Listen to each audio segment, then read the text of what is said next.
and Colleges. Belum ya? Ya, Assalamualaikum warahmatullahi wabarakatuh. The Honorable Esteemed Professor, Moderators, the distinguished guests and colleagues. It's a great honor for me to welcome you all to the morning session of our journal conference. You're present here especially from our esteemed international guests add immense value to our discussion and exchange. Before we dive into the presentation, I would like to ask for your kind permission to use Indonesian during my presentation. This will help me convey my thoughts more clearly and ensure that we all share a common understanding. Thank you for your understanding. Baik, terima kasih Ibu Moderator, Ibu Faradila Fadia M. Arts. Judul kami adalah Crafting Strategy, Making Continuum Pace, a Proposal of Social Practice, Peace Building Research. Introduction. Ya, latar belakang dari penelitian ini adalah memahami keberagaman dari Indonesia tentang bahasa, kebudayaan, dan multikultural menyimpan satu, kalau saya sampaikan seperti dua sisi mata uang yang berbeda tapi bernilai sama. Menjadi kebanggaan tetapi juga bisa menjadi potensi konflik.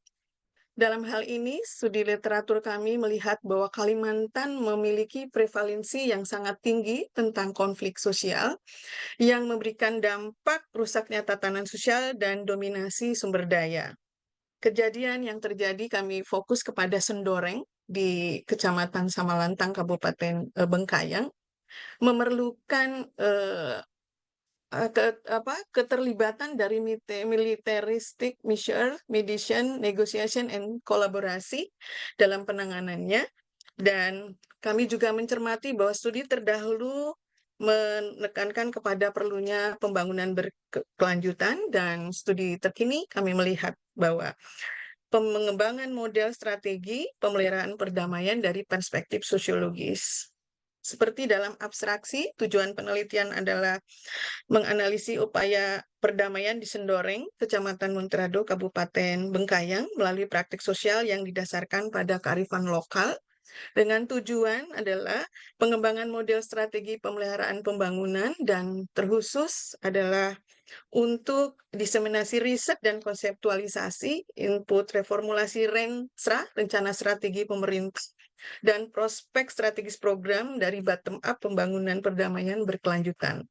Literatur review yang kami lakukan adalah pendalaman tentang bagaimana pengertian dari konflik, perkembangan konflik, dan tahapan konflik sebagaimana di paper kami. Selanjutnya juga kami menggunakan teori Bourdieu dalam hal praktik sosial, bagaimana habitus, arena, dan modal bersinergi di dalam membangun perdamaian. Dan selanjutnya riset mitologi kami adalah fokus kepada deskripsi dan analisis praktik sosial antar etnis dalam membangun perdamaian, dalam hal ini Dayak dan Madura. Penelitian kualitatif dalam hal ini adalah studi kasus limitatif pada praktek membangun perdamaian di Sendoreng. Unit analisis kami adalah, objek penelitiannya adalah praktek sosial membangun perdamaian dengan subjek penelitian struktur dan agensi perdamaian. Tahapan penelitian, pralapangan, lapangan, kemudian analisis dan penyusunan laporan dengan informan tentunya yang mendukung dalam penelitian kami.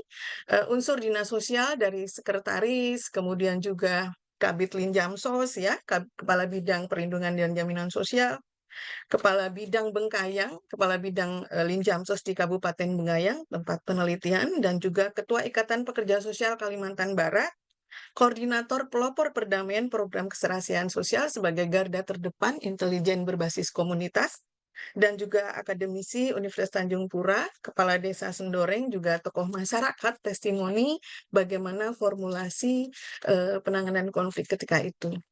Jadwal dan lokasi penelitian memfokuskan di Desa Sendoreng, Kecamatan Montrado, Kabupaten Bengkayang, Kalimantan Barat. Representasi konflik etnis Madura dan Dayak, tantangan praktik dalam membangun perdamaian untuk menegasikan potensi konflik laten dan menumbuhkan pembangunan perdamaian yang integratif.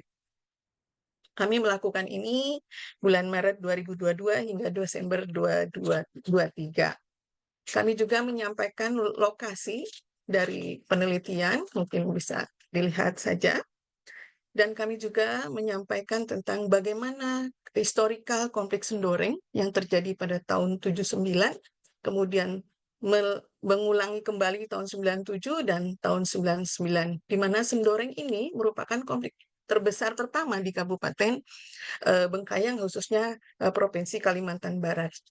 Dan selanjutnya, dalam proses resolusi konflik, kami penyelesaian konflik dalam hal ini kami melihat dilakukannya rekonsiliasi atau musyawarah yang menggunakan kearifan lokal, yaitu rumah bintang, dan pada akhirnya menghasilkan emblem-emblem atau simptom berupa tugu perdamaian menyatakan bahwa mereka sudah berdamai antara etnis ini, seperti monumen Pancasila. Dan selanjutnya hubungan antara habitus, kemudian juga eh, apa eh, apa namanya kecenderungan habitus perdamaian itu menunjukkan kecenderungan dari stereotip etnis menjadi inisiatif kontrol kontravensi untuk menekan sporadis konflik. Bagaimana pengendalian ketegangan antar atau gerakan sosial ketika itu.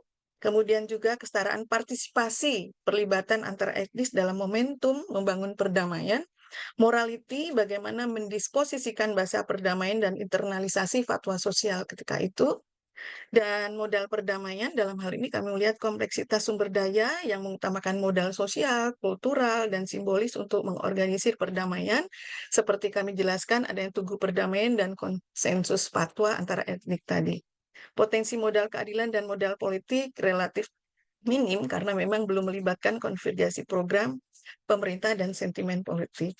Telah praktik sosial antara etnis, menurut kami hasil penelitian struktur dan agensi, bahwa habitus perdamaian sebagai kontrol agen lokal dan partisipasi antara etnis diperkuat dengan basis modal perdamaian, tugu perdamaian, konsensus fakta, dan arena perdamaian atau forum keserasian sosial. Arena perdamaian yaitu trajektori perdamaian, posisi dan disposisi tidak seimbang antara etnis dan Madura, forum keserasian sosial, dan evaluasi perdamaian bahwa perdamaian generatif atau arena pendidikan kampus pengaruh kelas politik kurang diminati. Itu Ibu, kompilasi waktunya analisis tinggal 3 yang kami menit sampaikan. lagi ya. Siap. Ya, pada akhirnya ini strategi peacekeeping strategi model yang kami dapatkan. Dan konklusi atau kesimpulannya bahwa penelitian menyimpulkan proses rekonsiliasi melalui penelusuran historikal konflik hingga format rekonsiliasi yang berlangsung. Dan penelitian menyimpulkan praktik sosial antar etnis menunjukkan analisis relasi habitus perdamaian, modal perdamaian, dan arena perdamaian di Sendoreng dalam mendeteksi peace gap dan model strategi pemeliharaan perdamaian. Pada akhirnya kami merekomendasikan adanya lembaga adat nasional. Demikian kiranya, terima kasih Ibu Moderator, dan wassalamualaikum warahmatullahi wabarakatuh. Waalaikumsalam warahmatullahi wabarakatuh. Terima kasih Ibu Sunarti. Selanjutnya saya persilahkan Bapak Pamungkas Tia Mulyani. Apakah sudah ready Bapak Pamungkas? Tidak ada ya? Oh, ada Bapak Pamungkas?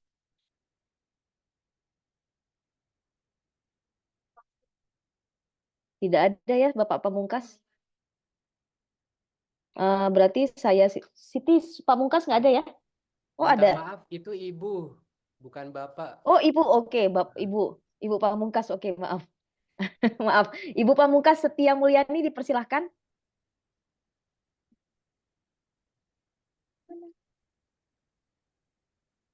Tidak ada tapi di sini. Oh, ada ini Ibu Pamungkas. Tapi tidak. Karena tidak menjawab, saya persilahkan presenter selanjutnya Ibu Maini Sartika, Maulana Kamal, Ibu Nur Alenisa, dan Ibu Nadia Muharman. Ya, silakan Kak Maini.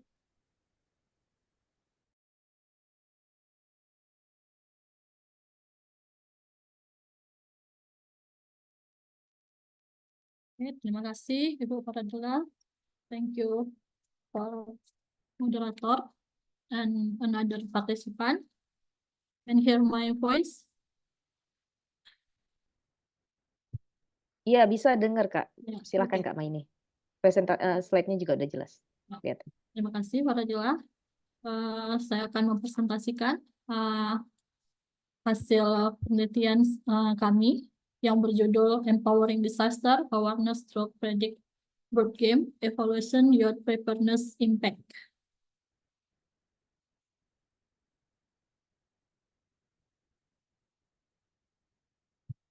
Sebentar.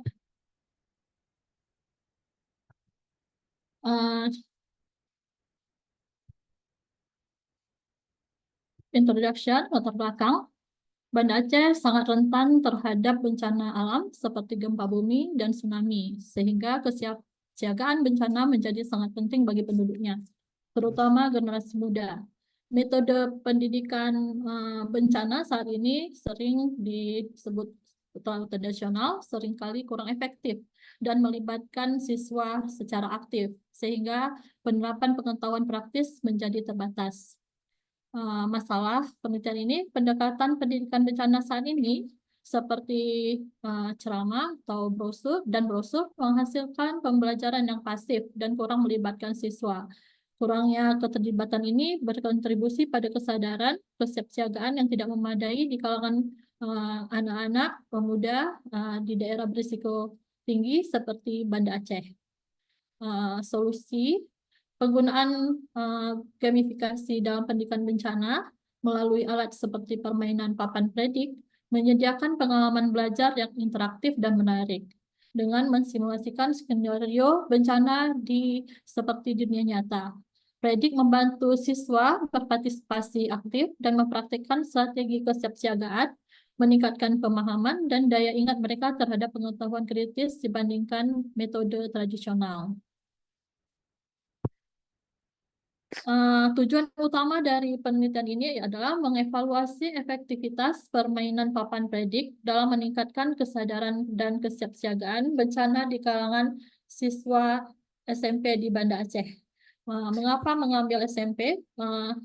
Predik awalnya menawarkan semua level anak-anak bisa memainkan ini, termasuk disabilitas, tapi tidak membuat pernyataan level anak-anak yang mana yang bisa menggunakan game bencana ini, ya. Area fokusnya peningkatan kesadaran, menilai peningkatan pemahaman siswa mengenai risiko bencana yang spesifik di wilayah mereka. Strategi kesiapsiagaan mengukur kemampuan siswa dalam mengidentifikasi rute evakuasi, menyiapkan kit darurat, dan mengenali tanda peringatan. Keterlibatan siswa, mengevaluasi tingkat partisipasi siswa, dan retensi pengetahuan melalui pembelajaran berbasis permainan. Pendekatan penelitian ini adalah siswa SMP kelas 7 sampai kelas 9 di SMP 12 Banda Aceh. SMP 12 ini sangat dekat dengan daerah tsunami, daerah laut, dipilih melalui proses sampling, pengumpulan datanya, wawancara semi struktur, dan observasi partisipan. Analisis datanya menggunakan metode Brown dan Clark. Kenapa menggunakan Brown dan Clark? Karena di sini peneliti ingin melihat persepsi si siswa ketika sebelum dan sesudah memainkan predik ini. Temuan utama dari penelitian ini adalah, pertama, peningkatan kesadaran menjadi hasil yang menonjol. Sebelum memainkan predik, game bencana ini, siswa memiliki pemahaman dasar tentang bencana alam. Sering sekali terbatas pada pengetahuan umum yang mereka dapat dari buku pelajaran atau dari mungkin kunjungan dari sekolah. Ya, namun setelah bermain, siswa mengungkapkan kesadaran jauh lebih dalam mengenai risiko lokal, termasuk frekuensi dan tingkat keparahan gempa bumi dan tsunami khususnya di Banda Aceh.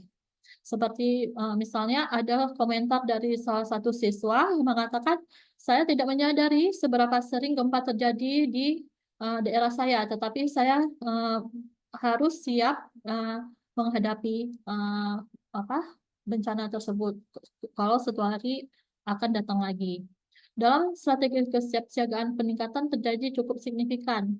Sebelum intervensi, banyak siswa hanya mengingat saran umum seperti yang diajarkan mungkin dari guru atau dari kunjungan mereka mungkin ke BPBA atau tempat mungkin ada dari relawan bencana, seperti lari ke tempat yang lebih tinggi tanpa memahami tindakan spesifik bagaimana lari ke tempat tinggi itu jalurnya seperti apa. Setelah terlibat dalam predik, mereka menunjukkan kemampuan untuk mengidentifikasi rute evakuasi lokal, menyusun kit darurat yang lengkap, dan mengenali tanda-tanda peringatan dini. Nah, keterampilan baru ini menunjukkan pergeseran penting dari pengetahuan teoritis yang mereka dapat dari sekolah menuju kesiapan yang dapat mereka terapkan setelah memainkan game predik ini.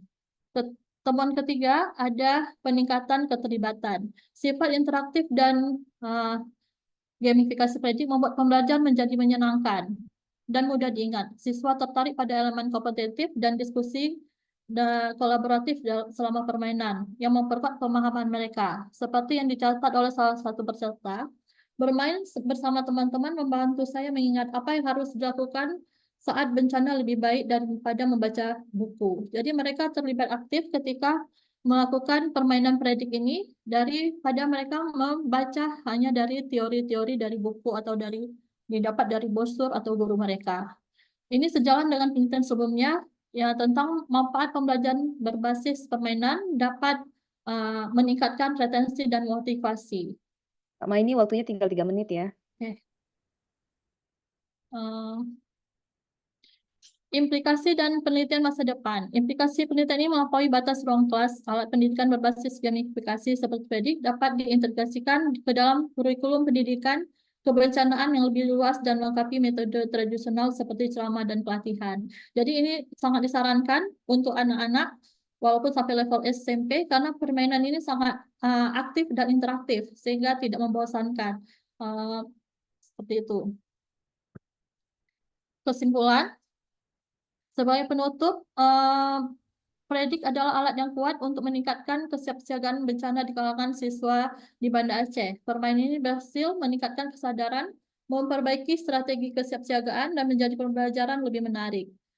Namun untuk aplikasi yang lebih luas diperlukan kustomisasi dan penyesuaian kontekstual di daerah masing-masing. Dan saran dari penelitian ini adalah bisa dikembangkan melalui lebih luas lagi seperti menggunakan VR. Oke, terima kasih. Demikian presentasi dari saya, hasil penelitian kami. Wassalamualaikum warahmatullahi wabarakatuh. Waalaikumsalam warahmatullahi wabarakatuh. Terima kasih. Thank you very much for Kak Maini. Selanjutnya, the next presenter, Ibu Pamungkas? Are you ready, Ibu? Belum ada respon. So Yeah. then, Ya, ready, ma'am. oh oke. Kak, oke. Please Ibu present your paper. Silakan Ibu. Okay. All right. Wait for a moment. Boleh, Ibu.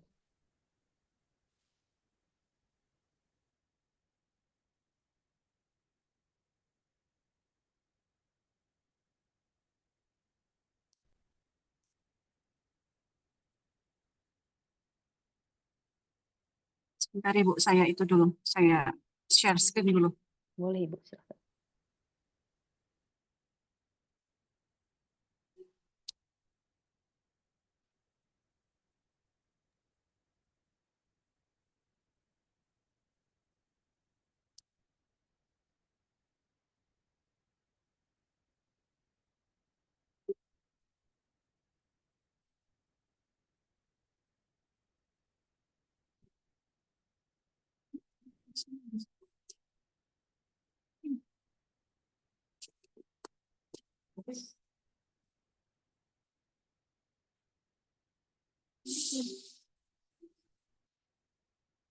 Bukan.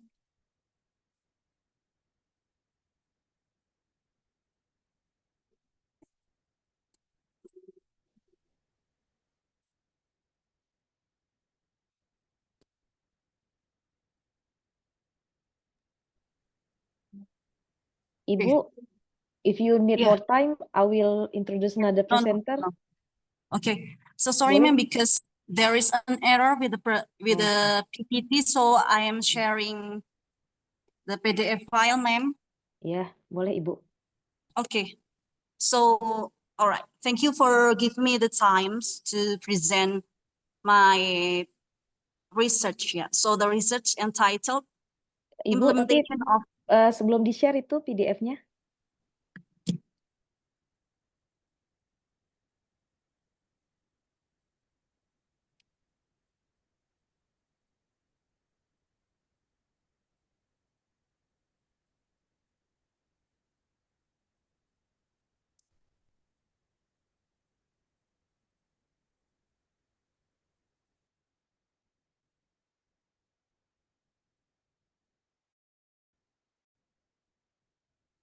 Can you see? Belum kelihatan Ibu. Can you see the file? Oh, belum. Kenapa? Belum.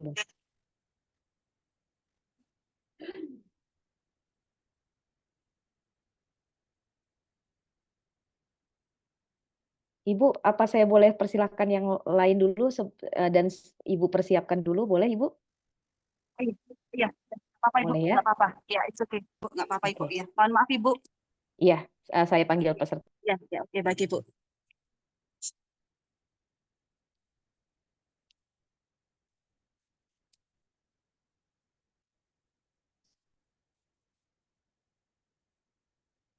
The next presenter is Bapak Sofian Rizky dan Bapak Rahmat Lutfi Geoviara. Saya persilahkan. Okay, thank you. Wait a second. I will share my PowerPoint.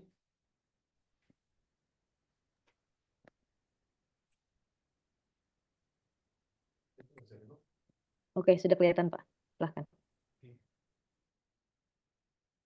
Okay, before we begin, we would like to express our heartfelt gratitude to everyone who made today's session possible.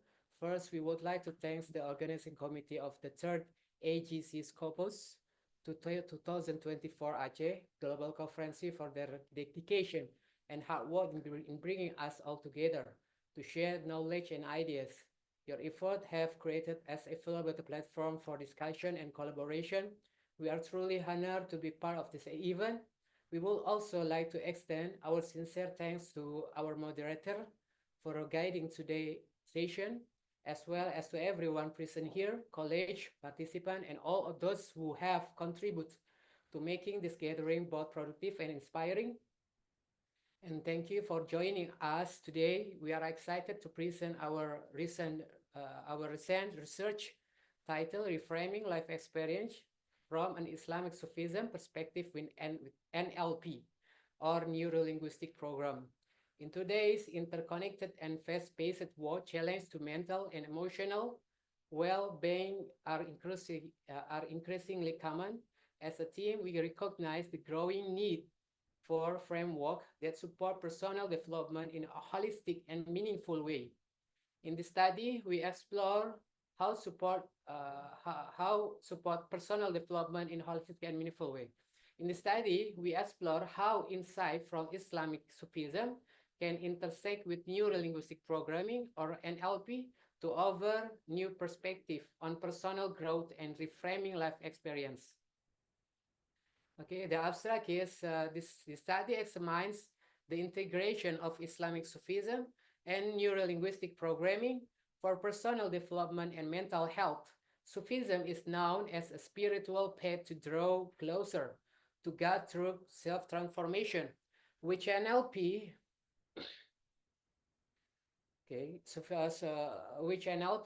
while NLP, is a psychological technique that helps shift negative perception to positive ones. This research aims to combine this approach to help individuals reinterpret life experience in a healthier and more spiritual way, benefiting both personal and community well-being. And then for abstract,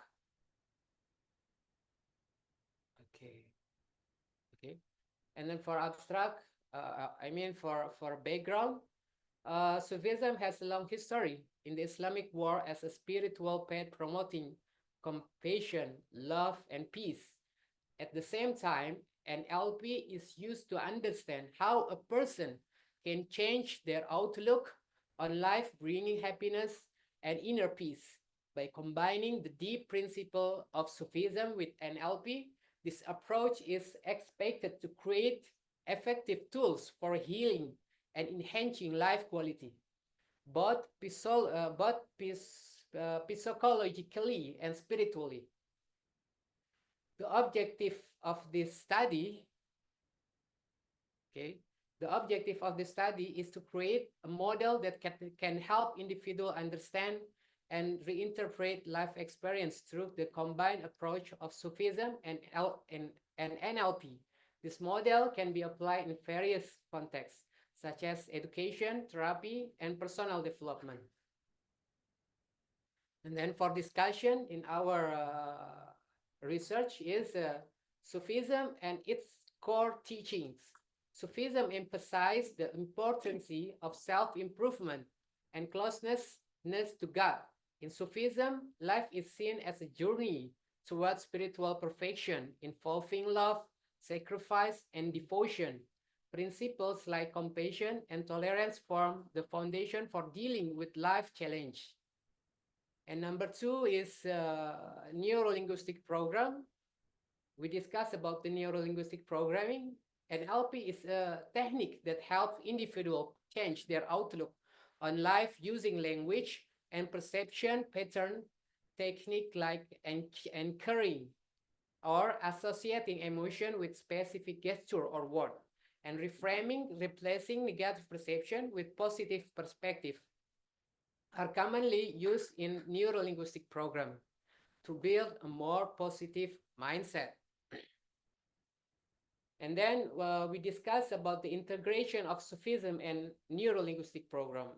By combining Sufi values such as peace, love, and patience with an NLP technique, individual can transform negative perception into positive one. For example, when facing problems or trauma, this approach can help someone view the situation as an opportunity for learning and growth rather than just a negative experience.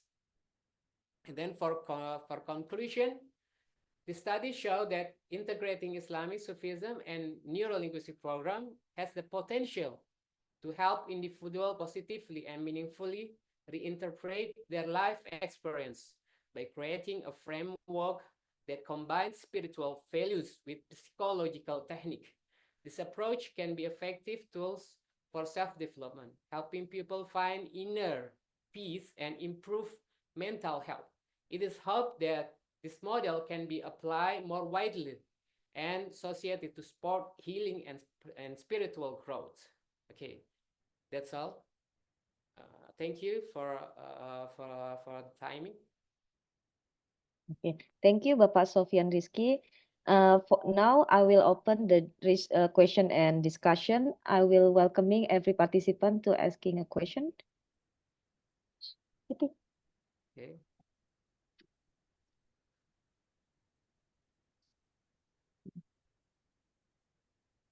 Okay, is there a question? Pak Sofyan, can you stop the slide presentation? Share? Oh, slideness. Okay. Yeah, okay. Can you close it? Okay. Wait Thank a you. second. Okay.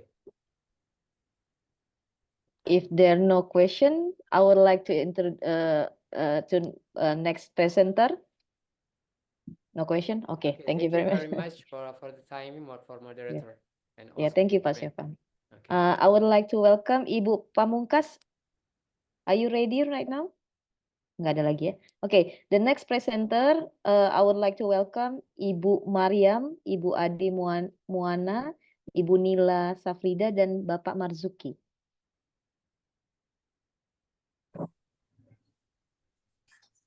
Ibu Mariam. Baik. Ya, silakan Ibu. Ya, baik, Bu.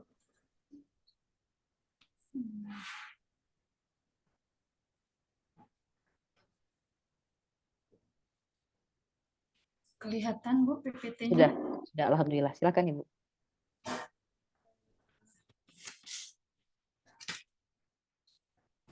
Baik Bu, Assalamualaikum warahmatullahi wabarakatuh. Waalaikumsalam warahmatullahi wabarakatuh. Jadi ini mungkin temanya agak sedikit berbeda dengan yang di list di Ibu moderator ya.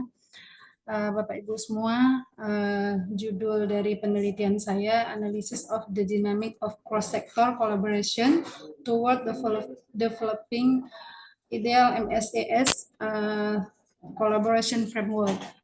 Jadi penelitian ini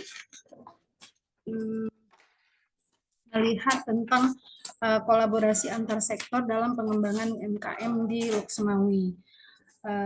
Sebagai pengantarnya, UMKM bisa menyerap dalam beberapa literatur menyebutkan bahwa UMKM bisa menyerap lebih dari 60% tenaga kerja nasional dan berperan pada sektor non-migas sebesar 15%.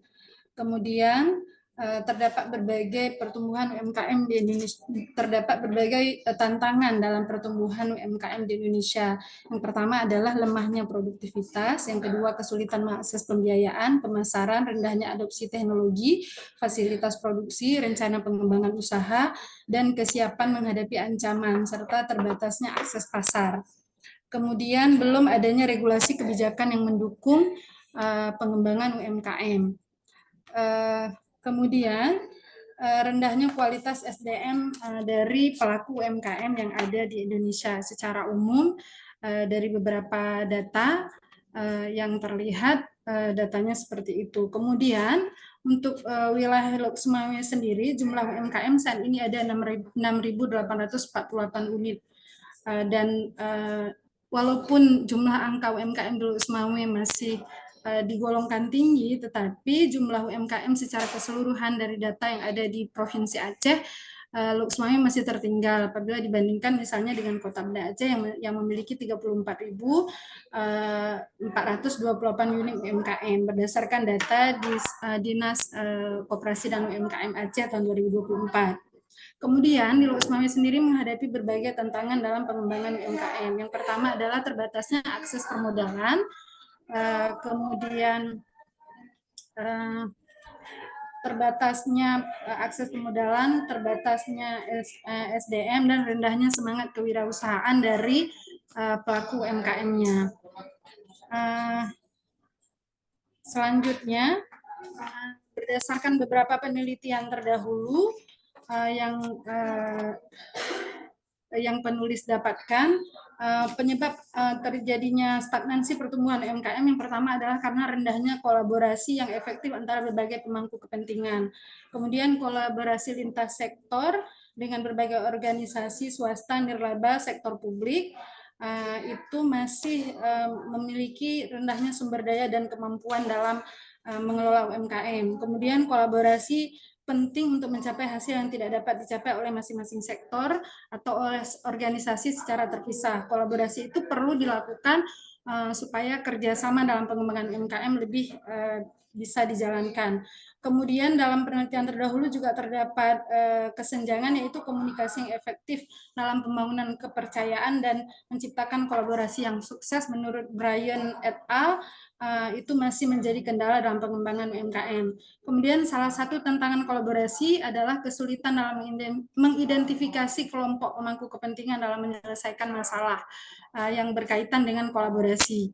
Maka kemudian yang menjadi kebaruan dalam penelitian ini berdasarkan beberapa riset yang sudah diutarakan tadi, kebaruan penelitian ini adalah mayoritas dari penelitian terdahulu itu lebih melihat kepada belum fokus pada sektor tertentu atau belum menyentuh kompleksitas dari interaksi antar pemangku kepentingan secara mendalam. Kemudian masih terdapat kesenjangan dalam memahami interaksi antar berbagai pemangku kepentingan secara menyeluruh dan kurangnya pendekatan sistematis untuk menganalisa dinamika kolaborasi lintas sektor yang seringkali mengabaikan faktor yang mempengaruhi efektivitas kolaborasi. Selanjutnya, penelitian ini melakukan scraping terhadap 200 artikel yang ada di Google Scholar yang dengan kata kunci cross sector partnership, yaitu kemitraan lintas sektor dalam membangun kerjasama. Tetapi dalam beberapa jurnal yang ada di Google ini belum semuanya fokus pada pengembangan UMKM, tetapi lebih banyak melihat ada aspek-aspek yang lain. Dan dari 200 jurnal itu terlihat bahwa masih terbatasnya kerangka kerja yang menyajikan kerangka kerja yang konkret, serta kurangnya panduan praktis tentang bagaimana membangun dan mengelola kemitraan. Maka karena itu penelitian ini bertujuan untuk melihat atau mengidentifikasi dan menganalisis problematika dinamika kolaborasi dengan pendekatan yang sistematis, serta tujuan untuk memberikan potensial pathway to rebuilding ideal kemitraan di daerah, yaitu dalam pengembangan UMKM Lux Mawai. Maksudnya adalah membangun kembali kemitraan dalam pendekatan secara menyeluruh dalam pengembangan UMKM Lux Mawai. Kemudian teori dalam penelitian ini menggunakan teori sistem thinking, dan terdapat 5 syarat dalam keberhasilan teori sistem thinking ini, yaitu untuk mengeksplor secara menyeluruh yang menjadi persoalan dalam pengembangan UMKM. Terdapat 5 syarat keberhasilan kolektif dalam sistem thinking, yaitu yang pertama adalah common agenda. Yang pertama adalah mutually reinforcing, kemudian common agenda, continuous communication, dan share measured system. Dan dari 5 poin ini yang menjadi hasil dari penelitian dalam jurnal ini hanya 3 karena didasarkan pada data dari penelitian. Kemudian metode penelitian yang digunakan,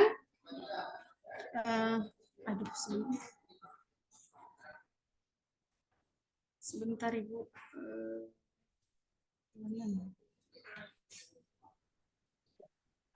Metode penelitian yang digunakan dalam penelitian ini adalah metode kualitatif dengan jumlah informan, melakukan pemetaan terhadap 19 informan, dan setelah dipetakan informan dibagi dalam 4 skup. Yang pertama adalah sektor publik, yang kedua sektor swasta, yang ketiga masyarakat. Dibagi dalam 3, yaitu publik sektor, private sektor, masyarakat, dan UMKM-nya sendiri. Kemudian analisis data. Waktunya tinggal 3 menit ya Ibu Mariam. Baik, analisis data digunakan dengan menggunakan analisis in vivo. Dan hasil penelitian, ternyata ada limit waktu ya Ibu Moderator. 10 menit waktunya Ibu. Baik. Hasil penelitian yang didapatkan itu ada 2, hasil dan diskusi, yaitu hasil positif dan negatif. Dari sisi pemerintah terdapat hasil yang positif, yaitu pemerintah telah memberikan mentoring, sarana dan prasarana, dan kemudian dari sektor swasta telah memberikan permodalan, diantaranya ada keterlibatan rumah BUMN, perbankan, kemudian ada keterlibatan rumah sakit ABI di sini dalam membantu permodalan terhadap UMKM Lux Mawai, dan kemudian dari sisi masyarakat dalam kegiatan saling menguatkan, itu masyarakat masih menjamin keamanan terhadap adanya pengembangan UMKM Lux Mawai, termasuk pemerintah menyediakan Ahad Festival yang dilakukan setiap minggunya rutin di Lux Mawai, dan itu sudah berlangsung sejak 4 bulan yang lalu, dan itu menjadi media untuk pengembangan UMKM Lux Mawai. Kemudian dari sisi UMKM-nya sendiri terdapat hasil yang positif, yaitu solidaritas dan pelatihan serta mentoring. Sementara hasil yang negatifnya yaitu kurangnya permodalan, kurangnya akses masyarakat terhadap permodalan. Kemudian minimnya sarana dan prasarana. Selama ini masyarakat mendapat bantuan alat untuk penjualan di UMKM-nya itu hanya dari perbankan dan pemerintah, sementara akses permodalan dan sarana yang lainnya belum didapatkan. Dan ini ada hasil dari mapping data yang dilakukan dengan menggunakan in vivo. Ini kita next saja. Kemudian hasil penelitian yang kedua yaitu mengenai yang pertama tadi kegiatan saling menguatkan, yang kedua mengenai agenda yang ditetapkan bersama antara pemerintah dan sektor swasta, yaitu yang pertama pemerintah. Ibu, waktunya tinggal 1 menit ya. 1 menit. Baik, kalau begitu saya langsung ke kesimpulan ya Bu. Nanti silakan kalau memang mungkin Iya. ada pertanyaan. Dari hasil penelitian kita petakan bahwa pengembangan UMKM Luus Mami harus dilakukan secara terintegrasi di antara publik sektor, community sektor, private sektor, dan UMKM itu sendiri. Dan di sini terdapat beberapa poin yang harus dilakukan untuk supaya terjadinya integrasi tersebut.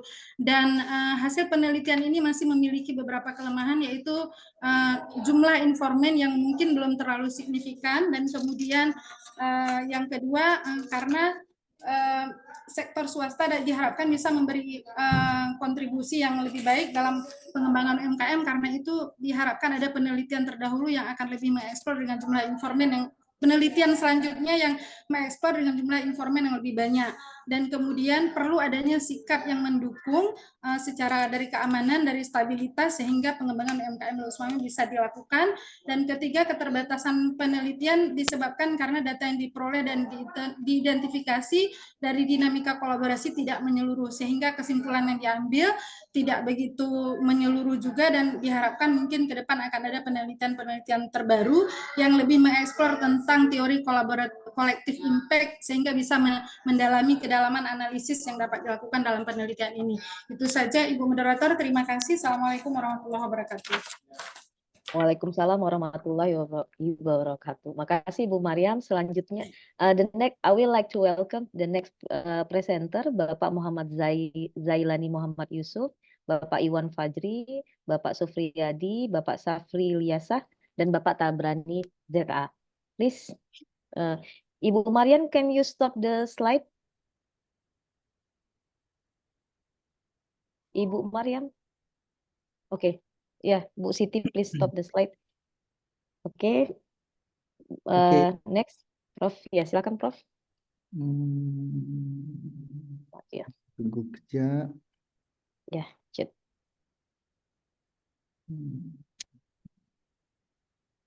Mana ni?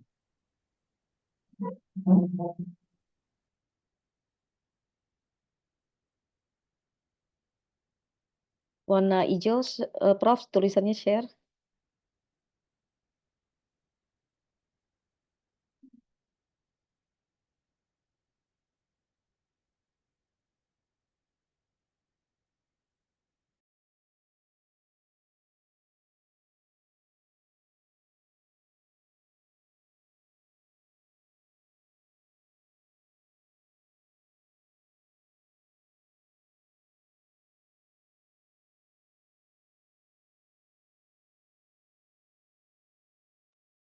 Sudah, Prof, sudah kelihatan.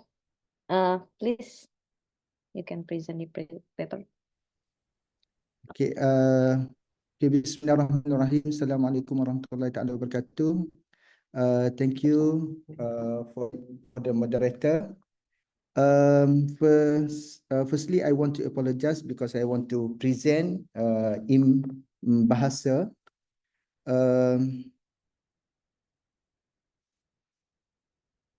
With some minutes.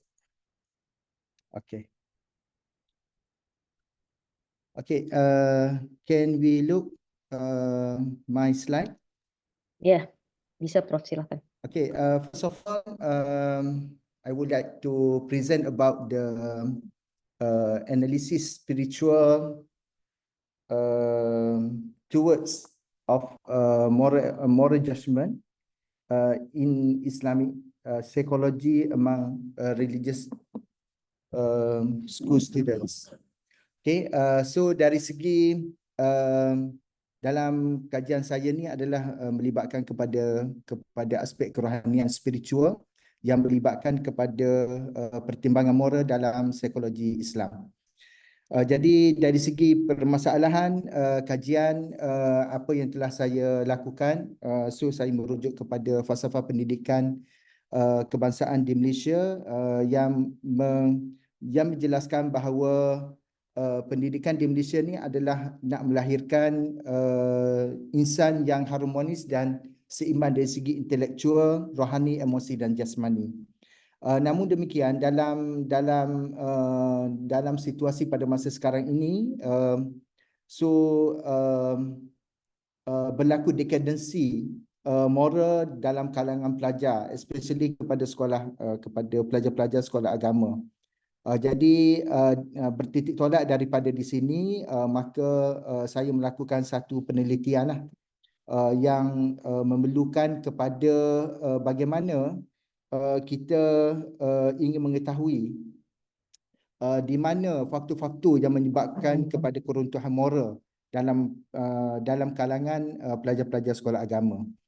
Jadi dari sebab di sini maka timbullah satu kajian yang menyeluruh yang melibatkan kepada pelajar sekolah agama, di mana dia melibatkan kepada pelajar sekolah agama di bawah Kementerian Pendidikan Malaysia, di bawah sekolah agama negeri dan juga sekolah agama swasta. Jadi dari segi literature yang saya gunakan adalah bertitik tolak daripada teori Rest dan teori Colbert yang melibatkan kepada moral judgment, kerana dia melibatkan kepada aspek-aspek moral, dan juga saya mengambil juga dari segi teori yang dikembangkan oleh Al-Ghazali. Jadi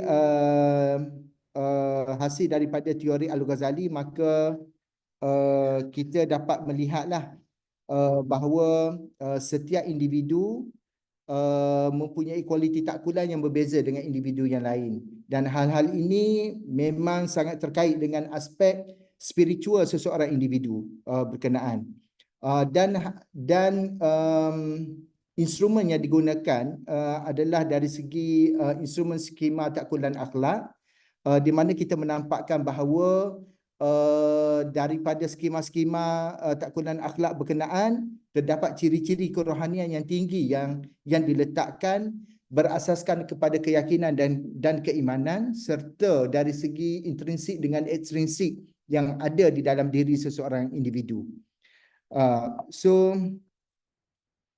Dari segi metodologi kajian, saya menggunakan kajian kuantitatif, di mana saya menggunakan kajian rentas iaitu cross-sectional, dan kajian ini dilakukan kepada pelajar tingkatan 4 sahaja. Di mana kalau di Indonesia, pelajar tingkatan 4 di Malaysia ni adalah di sekolah SMP lah, SMP kelas 3. Jadi kajian ini menggunakan satu tempoh masa tertentu lah, kerana saya mengambil kajian rentas sebagai satu kajian utama dalam kajian saya, dan sampel kajian ini diambil kepada pelajar-pelajar daripada 5 jenis sekolah, iaitu Sekolah Menengah Kebangsaan Agama yang di bawah Kementerian Pendidikan Malaysia, Mahat Muhammadi, Mahat Tafiz Sekolah Agama Rakyat di bawah negeri, maksudnya di sini di bawah provinsi lah, dan Sekolah Menengah Agama Swasta. Okey, so 3 kategori yang saya ambil, satu di bawah kementerian, satu di bawah negeri, dan satu lagi di bawah di bawah swasta. So soal sidik yang dilakukan adalah saya mengambil 2 instrumen utama, iaitu ujian skema takkulan akhlak dan soal selidik kecenderungan kerohanian Islam. Dan pemilihan sampel ini melibatkan kepada 500 orang yang menggunakan stratified sampling dengan menggunakan non-proportionate stratified sampling. Okay. Dan hasil daripada kajian, saya dapati bahawa hasil kajian kita melihat secara umumnya dari segi aspek spiritual adalah semua signifikan, menunjukkan semua signifikan, manakala untuk hubungan antara regression, hubungan antara kerohanian Islam dengan pertimbangan moral dalam kalangan pelajar sekolah agama ni hanya melibatkan kepada belief and faith sahaja. Maksudnya kepercayaan dan keimanan sahaja yang boleh memberi pengaruh kepada pertimbangan moral. Tetapi dari segi aspek intrinsik dengan ekstrinsik tu memang kurang memberi pengaruh kepada pertimbangan moral. Okay. So dari segi perbincangan, kerana saya melibatkan kepada aspek implikasi kurikulum pendidikan akhlak, khususnya di Malaysia ni, daripada dapatan kajian ini menunjukkan bahawa indikator kepada proses kognitif yang berasaskan kepada pengetahuan ilmu melalui kurikulum pendidikan Islam di sekolah menengah agama ni masih memerlukan kepada aspek pembinaan akhlak itu sendiri. Jadi apa yang telah saya dapat hasil daripada kajian ni, kita dapati bahawa kedalaman dari segi penghayatan spiritual kepada pelajar-pelajar sekolah agama memang tinggi, memang banyak dilakukan, memang banyak diterapkan. Namun demikian dari segi aspek pertimbangan moral, pertimbangan akhlak tidak dilakukan di dalam aspek pengajaran dan pembelajaran. Jadi di sinilah hasil daripada apa yang telah saya dapatlah. Okey. Itu saja, wallahu alam. Okay, assalamualaikum warahmatullahi taala wabarakatuh. Waalaikumsalam warahmatullahi wabarakatuh. Thank you, Prof. Madya. The next presenter, I would like to welcome Okay. Ibu Pamungkas Sitya. Ibu, are you ready? Yes, ma'am, I'm ready, ma'am. Yeah, please, Ibu. Okay, ma'am. Sorry because my laptop is error, so I share with my PDF. mobile phone, ma'am. Oh, okay. Yeah. Yeah, PDF.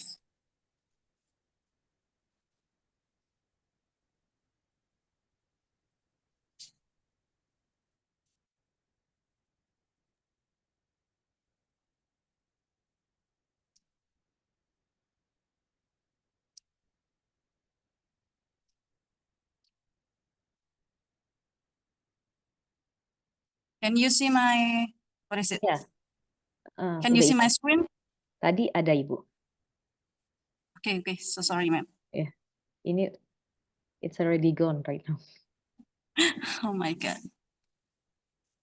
Tapi tadi juga parallel session ya, bukan slide.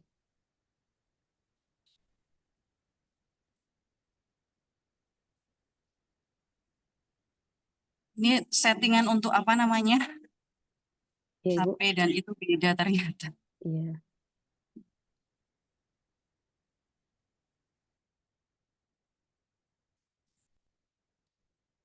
Atau Ibu boleh juga langsung presentasi aja tanpa slide. Oke, tanpa slide ya, Bu. 10 menit ya, Ibu. Waktunya saya jaga. Thank you for the time you given to me. So I will present my research entitled The Implementation of Assemble Edu in Elementary Social Studies, Learning to Increase Cultural Awareness, a literature review. Okay, so this research examines the use of augmented reality or AR in education, especially the Assemble Edu platform in developing cultural awareness in social studies at the elementary school level. And the introduction about augmented reality. What is augmented reality?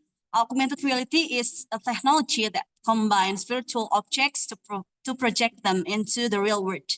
Assemble Edu uses AR to create interactive learning media, allowing users to visualize objects as whole and provide a clear picture of them. So the definition based on Tuta et al. In 2022. And the implementation of new technologies like Assemble Edu in education, basic education, faces challenges like infrastructure, readiness, digital competencies, curriculum suitability, and the effectiveness of AR in increasing cultural awareness, despite limited research in the country.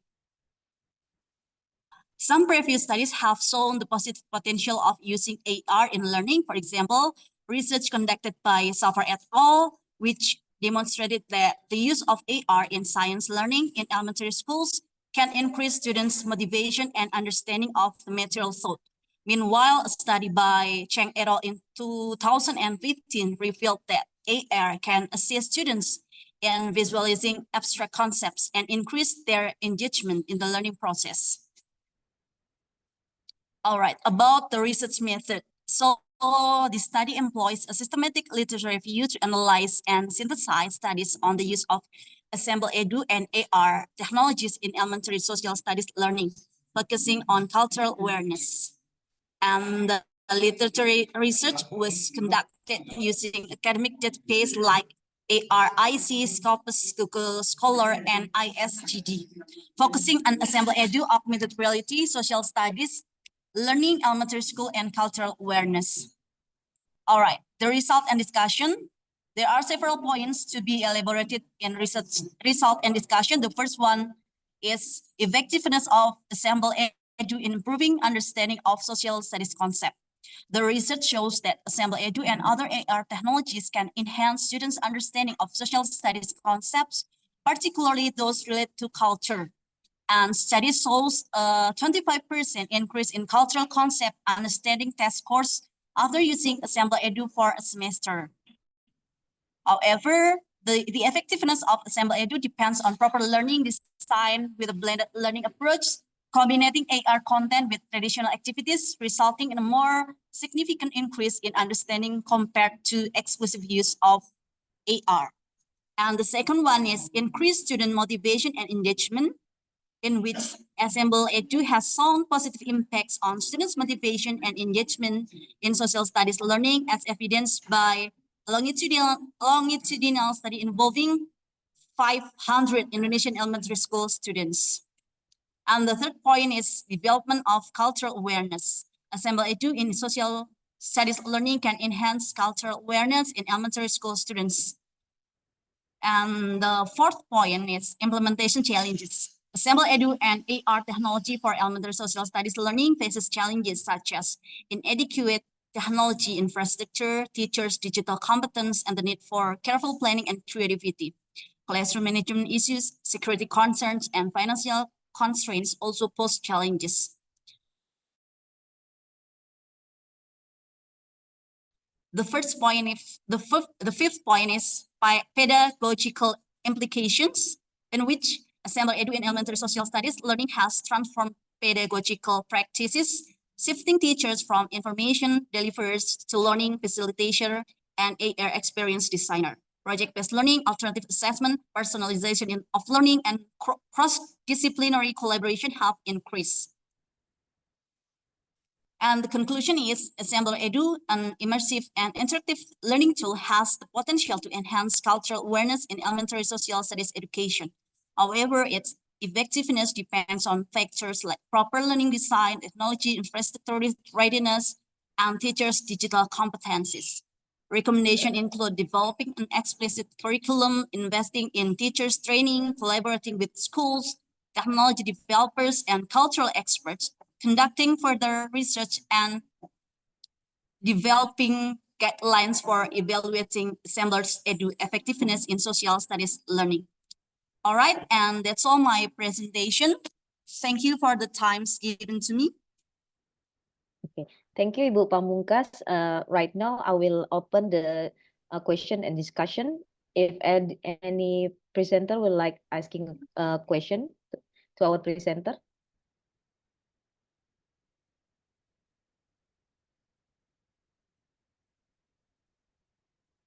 Okay, if there's no question, I would like to suggest you to fill the absence. Don't forget to fill the absence.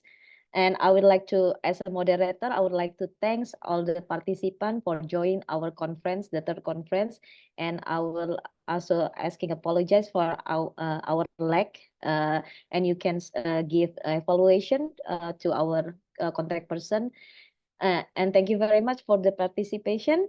And please join us for the next fourth conference next year, inshallah. And thank you very much.